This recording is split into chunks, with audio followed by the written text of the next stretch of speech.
बिस्मिल्लाहिर्रहमानिर्रहीम। नाज़रीन अस्सलाम वालेकुम। नाज़रीन मैं हूं आतिफ आरिफ और आप देख रहे हैं मेरी राय चैनल। नाज़रीन आज हम बात करेंगे इमरान ख़ान का खौफ, इस हुकूमत के असाब जो हैं वो बिल्कुल जवाब दे गए हैं। इमरान ख़ान मज़ीद 26 मुकदमात में गिरफ़्तार। और दूसरा, कल का दिन इंतहाई अहम होगा। ये आने वाला जो सिस्टम है उसका बताएगा कि किस तरफ अब रुख जाना है।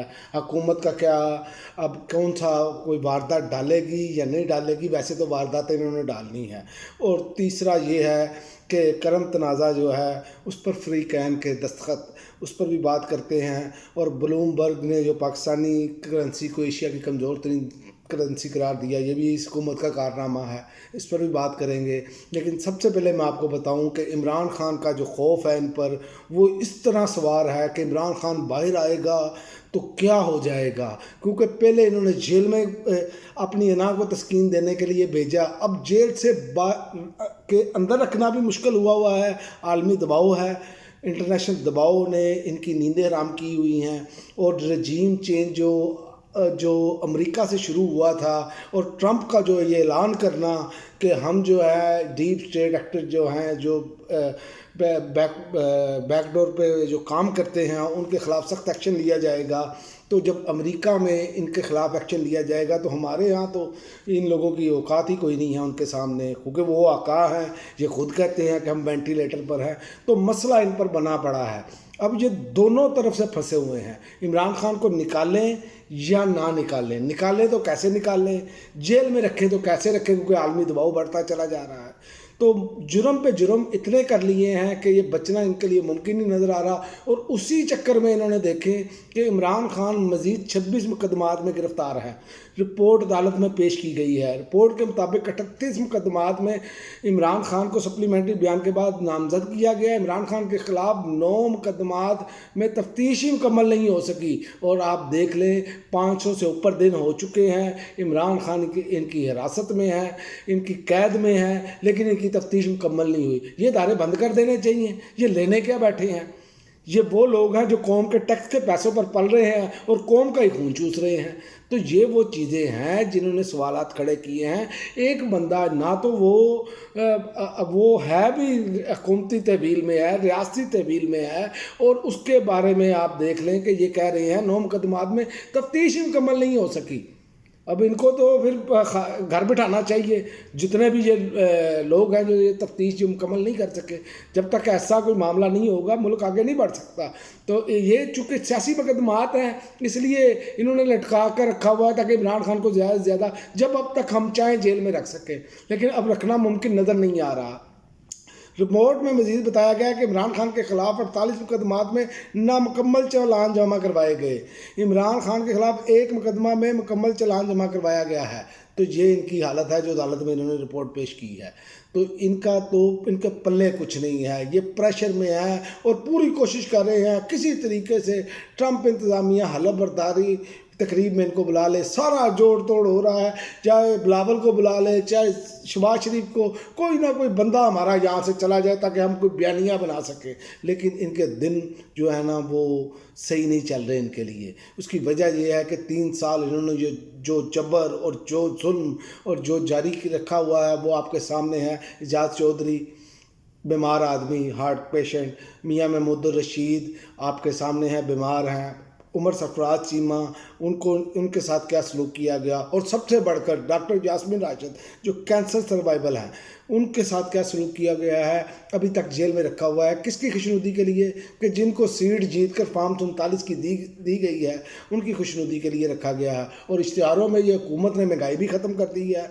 इस लफाफे मीडिया के ज़रिए सब कुछ ख़त्म कर दिया है इन्होंने, और मुल्क बहुत तेज़ी से तरक्की कर रहा है ये लफाफों की मदद से। ये जो चैनलों को, मीडिया मालकान को जो पैसे लगाए जाते हैं, उनकी मदद में ये तरक्की कर रहा है। वरना आम आदमी से जाकर पूछ रहे उसका हाल क्या है। उसका हाल तो ये है कि बेचारा रोटी खाने से भी आवाज़ार है हर आम आदमी, और ख़तः गुर्बत से लोग नीचे की तरफ मसलसल जा रहे हैं। तो कल का दिन इंतहाई अहम है। कल पीटीआई और हुकूमत के दरमियान फिर से दूसरा दौर है मुज़ाकरात का होंगे, और पीटीआई अपना चार्टर ऑफ डिमांड पेश करेगी। कल کل جو ہے امید ہے کہ یہ جو پی ٹی آئی ہے وہ دو ہی مطالبات وہی رکھے گی. بہت طے شدہ بات ہے جو عمران خان نے رکھے ہوئے ہیں, سیاسی قیدیوں کی رہائی اور دوسرا جو جوڈیشل کمیشن پر. اور کل اسلام آباد میں ثانیہ ڈی چوک کے اسیران کی ضمانت بھی لگی ہوئی ہے. تو اب پتہ چلے گا یہ کیا کرتے ہیں, اور اس میں امید زیادہ یہ ہے کہ یہ ضمانتیں ہو جائیں گی. لیکن کل کا دن انتہائی ہے. میں پٹواری سے نکل کر کیا باہر آتا ہے کیونکہ ٹائم زیادہ نہیں ہے ان کے پاس, یہ ٹائم گین زیادہ دیر تک کر نہیں سکتے.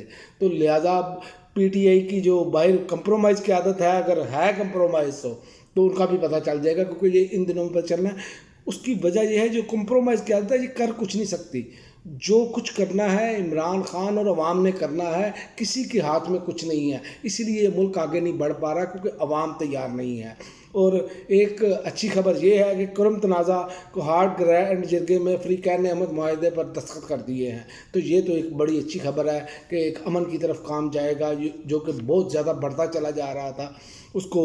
اس میں لوگوں کو بہت زیادہ مشکلات تھی, لوگ دھرنا دیے بیٹھے تھے سردی میں, اور بچوں کو ادویات نہیں پہنچ رہی تھی. تو امید ہے کہ اس سے بہتری پیدا ہوگی.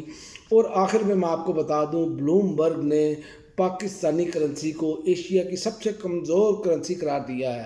اب ہمارے حساب سے تو یہی ہوگا جو مسلم لیگ نون کے جو بیانی ہیں اس کے حساب سے, جو ان کے قریبی صحافی ہیں جو ان کی آواز بن کر ابھر رہے ہیں اور ان کی آواز بن کر بات کرتے ہیں, وہ تو یہی کہیں گے کہ بلومبرگ تو ہے ہی جھوٹا. اور اسٹاک مارکیٹ دیکھیں نا, ایک طرف اسٹاک مارکیٹ کا ہم پچھلے 1 ماہ سے بتا رہے ہیں آسمان کی طرف جا رہی ہے اسٹاک مارکیٹ, اور بلومبرگ بتا رہا ہے کہ ہماری ایشیا کی کمزور ترین کرنسی ہے. تو یہ ہمارے سامنے ہے. جیسے مریخ کی چھت سے ٹکرا گئی ہے ہماری اسٹاک مارکیٹ, لیکن ہماری حالت جو ہے وہ اتنی پتلی ہو چکی ہے جس کا کوئی حساب نہیں ہے. عوام کی حالت دیکھ لیں آپ, اور پوری دنیا میں جو ہماری طرف نظریں لگی ہیں وہ بھی ہمارے سامنے ہے, لیکن ہم اپنی انا کو چھوڑنے کے لیے تیار نہیں. یہ حکومت اپنی عوام کے ساتھ ضد لگا کر بیٹھی ہے, اور فارم 47 پر جیسے قبضہ گروپ بیٹھ جاتے ہیں, ان کی کوشش یہی ہے کہ یہ قبضہ نہ چھوٹنے پائے. لیکن یہ میں آپ کو بتا دوں, یہ عمران خان کی پریڈکشن بالکل ٹھیک ہے کہ 2025 میں ان کے پاس چارہ کوئی نہیں رہے گا. اس کی وجہ یہ ہے کہ جہاں سے یہ ایک سازش شروع ہوئی تھی بائیڈن انتظامیہ سے, وہ اپنے انجام کی طرف جا رہی ہے. تو یہ جو ان کے غلام ہیں تو یہ کس طرح بچ سکتے ہیں؟ لہذا ہر چیز کا ایک وقت مقرر ہوتا ہے. اللہ کے ہاں تھوڑی سی دیر ضرور تھی, لیکن اس میں بھی کچھ بہتری ہوئی ہے. اس میں یہ بہتری ہوئی ہے کہ قوم کی آنکھوں کا آپریشن ہو چکا ہے. قوم یہ ہر چیز جو ہے ان کی ہر سازش پہچان چکی ہے, اور یہ بے روپیے بے نقاب ہو چکے ہیں. یہ سب سے بہتر ہوا ہے. اس لیے اب جو بھی آگے کام ہوگا وہ دیکھیں گے آپ, جو قوم کی مرضی سے ہوگا تو دیکھیں گے وہ غلط نہیں ہوگا. اس کی وجہ یہ ہے کہ قوم اب بالکل کلیئر ہو چکی ہے, کون کیا ہے, کون کس کی کیا حالت ہے, کون کون سی پوزیشن پہ کھڑا ہے. یہ اب قوم اور نوجوان جو ہیں وہ یہ جان چکے ہیں. اب تک کے لیے ناظرین اتنا ہی. اگلی ویڈیو تک اجازت دیں. اللہ حافظ.